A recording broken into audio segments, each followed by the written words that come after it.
नमस्कार मेरे प्यारे भाई, कैसे हैं आप लोग। उम्मीद करता हूँ आप लोग बढ़िया होंगे और अच्छे से पढ़ाई कर रहे होंगे। ठीक है, देखिए आज हम लोग फिर से क्वेश्चन लेकर आ चुके हैं प्रश्नावली 4.3 के।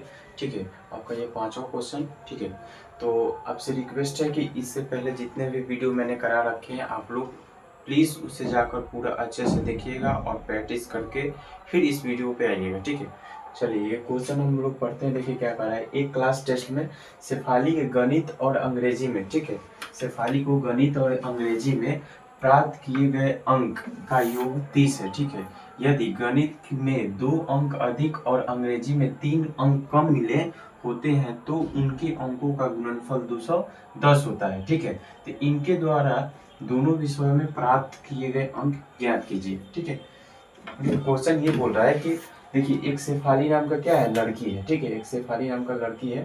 ठीक है, इनके 2 सब्जेक्ट का टेस्ट लिया गया है क्लास टेस्ट में। ठीक है, तो उसमें इन्होंने प्राप्त किए हैं, मतलब दोनों सब्जेक्ट को मिलाकर इनका स्कोर जो हुआ है ओवरऑल 30 हुआ है। ठीक है, तो इनके जो मिले हैं गणित में वो 2 अंक अधिक मिले हैं और अंग्रेजी में 3 अंक कम मिले हैं। ठीक है, तो अब ये बोल रहा है कि दोनों अंकों का गुणनफल, मतलब दोनों अंकों का जब गुना किया जाता है तो उनका योग बनता है 210। ठीक है, तो उनके द्वारा दोनों विषयों में प्राप्त किए गए अंक यहाँ पे ज्ञात करना है हमको। ठीक है, चलिए ज्ञात करते हैं।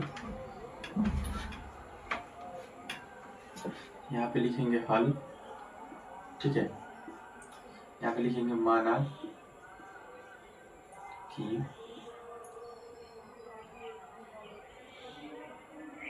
गणित में प्राप्त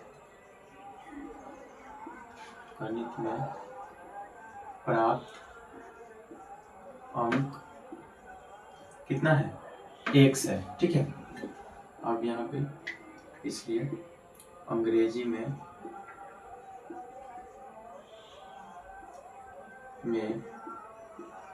प्राप्त अंक इक्वल टू, देखिए अब पूरा योग जो बोल रहा है वो 30 है, तो यानी कि ये 30 से कम ही होगा। यहाँ पे यहाँ के मान लीजिए यहाँ पे अगर गणित में इसको 12 मिला होगा तो अंग्रेजी में इसको कितना मिल जाएगा, 18 मिल जाएगा। ठीक है, तो इस हिसाब से हम यहाँ पे लिख सकते हैं कि 30 माइनस एक्स। ठीक है,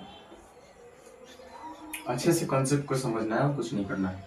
अब देखिए यहाँ पे बोल रहा है कि यदि गणित में 2 अंक अधिक मिलते हैं, यदि गणित में, ठीक है, यहाँ पे लिखेंगे इसलिए x प्लस 2, गणित को हमने x माना है और 2 अंक अधिक मिला है तो प्लस 2। ठीक है, अच्छा उसके बाद अंग्रेजी में 3 अंक कम मिले होते हैं तो उनके अंकों का योग 210 होता है।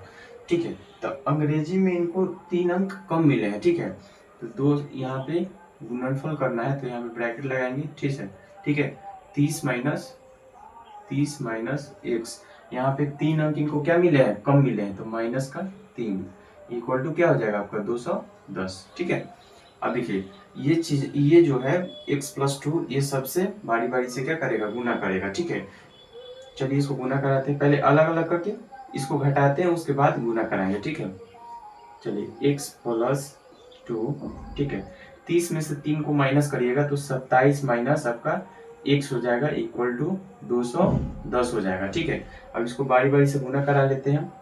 पहले x से कराएंगे 27 माइनस x में।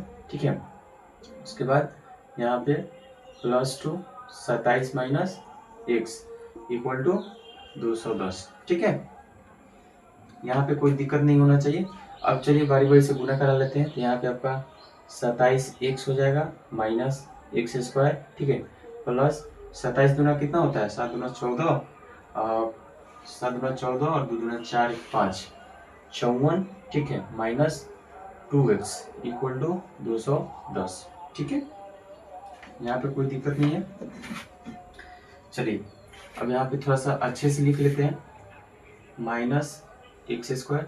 ठीक है, और देखिए यहाँ पे 27x है, यहाँ पे 2x है, तो ये माइनस में प्लस में, तो इसको घटा लेते हैं तो आपका कितना हो जाएगा, प्लस का 25x हो जाएगा। ठीक है, प्लस का 25x, अब फिर से प्लस 54। ठीक है, ये 210 उधर प्लस में। ठीक है, पक्षांतर जब करेंगे तो ये माइनस का रूप ले लेता है। ठीक है, तो यहाँ पे आपका 210 इक्वल टू क्या हो जाएगा, आपका 0 हो जाएगा। ठीक है, बहुत ही अच्छा तरीके से हम लोग हर एक लाइन को अच्छे से समझाते हुए हम चल रहे हैं, ठीक है। यहाँ पे आपको कोई दिक्कत नहीं होनी चाहिए, ठीक है। अब देखिए यहाँ से इसको हटा लेते हैं, minus x square plus 25x, ठीक है। यहाँ पे 210 माइनस में है और 54 प्लस में है, इसको अगर घटाएंगे तो कितना हो जाएगा, 156 हो जाएगा, ठीक है। तो माइनस का आपका 156 हो जाएगा इक्वल टू 0, ठीक है। चलिए अब यहाँ पे ले लेते हैं,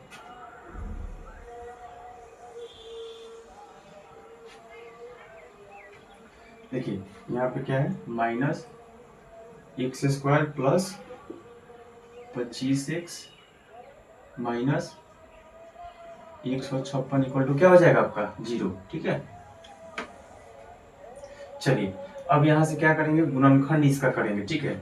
इसका जब गुणनखंड करेंगे तो किस प्रकार करेंगे, पहला और लास्ट में क्या करते हैं, गुना करते हैं, ठीक है। पहला और लास्ट में गुना करते हैं, तो गुणनखंड करेंगे तो 156, ठीक है। आपका कितना से कट जाएगा, 7 से कटेगा या 8 से कटेगा, ठीक है। फिर यहाँ पे 3, यहाँ पे 9, ठीक है। यहाँ पे 3 से काटेंगे, ठीक है। 3 3 9 13, यानी कि 3 दूना 6 दूना 12, 12 और 13 को रखेंगे यहाँ पे तो मेरा काम बन जाएगा, ठीक है। तो यहाँ पे एक काम और कर सकते हैं, ठीक है। यहाँ पे हमको पता चल गया कि 12 और 13 को रखना है, ठीक है। लेकिन यहाँ पे सबसे पहले हम माइनस को क्या करते हैं, कॉमन ले लेते हैं, ठीक है। तो माइनस को अगर हम कॉमन ले लेंगे तो यहाँ पे एक्स स्क्वायर हो जाएगा, माइनस 25x हो जाएगा, ठीक है। यहाँ पे प्लस का 156, ठीक है, इक्वल टू 0। माइनस को उधर भेज देंगे, माइनस का काम खत्म हो गया, ठीक है। तो x square minus 25x plus 156 equal to आपका क्या हो जाएगा, 0, ठीक है। अब देखिए हम उस वीडियो में बताए थे कि अगर बड़ा अंक प्लस में है, सॉरी माइनस में है, यहाँ पे हमको 12 और 13 रखना है, इतना हमको पता चल गया, ठीक है। तो अब हमको कैसे पता चलेगा कि यहाँ पे क्या रखना है, कि मतलब इन दोनों को जोड़ने पे हमको माइनस 25 आना चाहिए और गुना करने पे 156 आना चाहिए, बस यहाँ पे यही कॉन्सेप्ट होता है और कुछ नहीं होता है, ठीक है। तो यहाँ पे किस तरीके से हम यहाँ पे माइनस प्लस लगाएंगे कि जोड़ने पे यहाँ पे माइनस 25 आ जाएगा और गुना करने पे 156 आ जाएगा, ठीक है। तो यहाँ पे अगर दोनों में अगर माइनस लगाते हैं तो जोड़ेंगे तो 3 2 5 और 2 2 1 1 2, यानी कि माइनस 25 आ गया, ठीक है। और गुना करेंगे 3 दूनी 6, 3 3 6, 3 2 5 1 6 माने 156, ठीक है। 156 आ गया, यहाँ पे हमारा काम वेरीफाई हो चुका है कि दोनों को क्या रखना है, माइनस में रखना है, ठीक है। चलिए यहाँ पे एक्स स्क्वायर माइनस 12x, ठीक है, माइनस का 13x प्लस 156 इक्वल टू 0, ठीक है।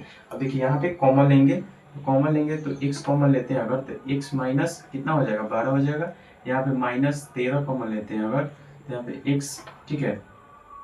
और ये माइनस को क्या करते हैं, अंदर डाल देते हैं, तो ये माइनस हो जाएगा, ठीक है। उसके बाद ये कितने से कटेगा देख लेते हैं, 156 है, 13 पे 2, 13 दूना 26, 12 से कट जाएगा, ठीक है, इक्वल टू 0, ठीक है। अब देखिए हम क्या देखते हैं यहाँ पे, अगर दो जगह अगर अंक सेम सेम दिख रहे हैं तो उसको क्या करते हैं, कॉमन ले लेते हैं, ठीक है। तो यहाँ पे x माइनस 12, ठीक है, ये बच गया, इसको भी लिख लेते हैं, x माइनस 13 इक्वल टू 0, ठीक है। अब ये पूरा में 0 है तो इसको अलग अलग करके 0 करते हैं, ठीक है। तो सब में इसमें भी 0 रहना चाहिए, इसमें भी 0 रहना चाहिए, ठीक है। तो x माइनस 12 इक्वल टू क्या हो जाए, 0, ठीक है। पहला हो गया आपका, ये पहला आपका हो गया। दूसरा x माइनस 13 इक्वल टू 0, ठीक है। अब देखिए x माइनस 12 है, उधर जाएगा, पक्षांतर करेंगे तो ये प्लस का 12 हो जाएगा, ठीक है। x माइनस का 13 है, उधर जाएगा तो प्लस का 13 ले लेगा, ठीक है। अब देखिए यहाँ पे आप एक ही कोई चीज रख सकते हैं, मतलब अगर आप x का वैल्यू अगर गणित में x का वैल्यू अगर 12 रखिएगा तो इसमें आपको क्या करना पड़ेगा, यहाँ पे आपको 12 रख के घटाना पड़ेगा। तो चलिए हम अगर गणित में अगर x का मान वैल्यू अगर 12, मतलब आप 13 भी रख सकते हैं, ठीक है। तो दो x का वैल्यू आ गया तो आप गणित में x का वैल्यू 12 भी रख सकते हैं और गणित में x का वैल्यू 13 भी रख सकते हैं, ठीक है। तो हम गणित में x का वैल्यू क्या रखते हैं, 13 ही रखते हैं। तो इसलिए गणित में प्राप्त अंक 12, ठीक है। और अंग्रेजी में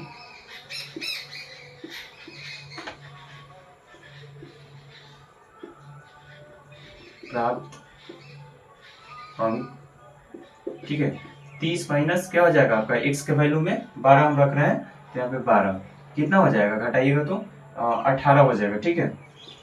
तो यहाँ पे हम प्रूव कर चुके हैं कि हमारा जो गणित में, ठीक है, यहाँ पे देखिए इनके द्वारा दोनों विषयों में प्राप्त किए अंक ज्ञात करना है। तो यहाँ पे हमारा गणित में कितना अंक प्राप्त हुआ है, तो 12 अंक प्राप्त हुआ है, और अंग्रेजी में कितना अंक प्राप्त हुआ है, 18 अंक प्राप्त हुआ है, ठीक है। तो इस तरीके से हम इस क्वेश्चन को पूरा तरह से सॉल्व कर चुके हैं, ठीक है। अगर इस क्वेश्चन में आपको कहीं भी किसी प्रकार का डाउट अगर आता है तो आप लोग कमेंट बॉक्स में जरूर पूछिएगा, ठीक है।